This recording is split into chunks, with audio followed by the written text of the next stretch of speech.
ये लो, ये रहे तुम्हारे ठाकुर जी।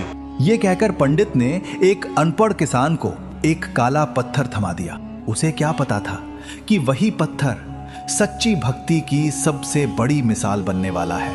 ये कहानी है 15वीं सदी के राजस्थान के धुआं गांव के धन्ना भगत की। एक दिन धन्ना ने देखा कि पड़ोस का ब्राह्मण रोज एक काले पत्थर की पूजा करता है। उन्होंने पूछा, पंडित जी, ये क्या है? ये ठाकुर जी ने हंसते हुए कहा, ये ठाकुर जी हैं, इनकी पूजा करोगे तो सब कुछ मिलेगा। धन्ना की आंखें चमक उठी। मुझे भी दे दो एक ठाकुर जी। पंडित ने मजाक में एक काला पत्थर उठाया और कहा, लो, ये रहे तुम्हारे ठाकुर जी। धन्ना उस पत्थर को घर ले आए, उसे साफ किया, सिंहासन पर बैठाया और सेवा शुरू कर दी।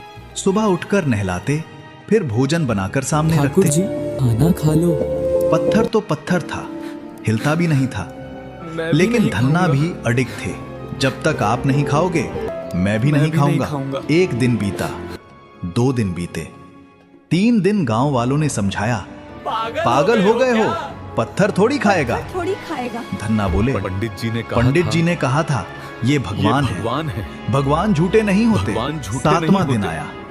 धन्ना बेहद कमजोर हो चुके थे, लेकिन उनकी नजरें अब भी उसी पत्थर पर टिकी थी। और तभी चमत्कार हुआ।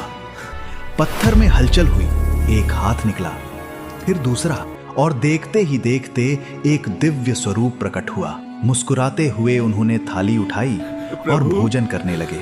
धन्ना, तेरी जिद के आगे मैं हार गया। जब पंडित को ये बात पता चली, वो दौड़ता हुआ आया और देखा सच में भगवान उस किसान के घर भोजन कर रहे हैं। प्रभु, ये क्या देख रहा हूँ मैं? पंडित चरणों में गिर पड़ा। मुझे क्षमा मैं कर मूर्ख था। मैं आज भी अज्ञान राजस्थान में धन्ना भगत के मंदिर हैं और उनकी वाणी सिख गुरु ग्रंथ साहिब में भी दर्ज है। भक्त की जिद के आगे हारने वाले ठाकुर जी के लिए कमेंट्स में जय श्री कृष्ण जरूर लिखें।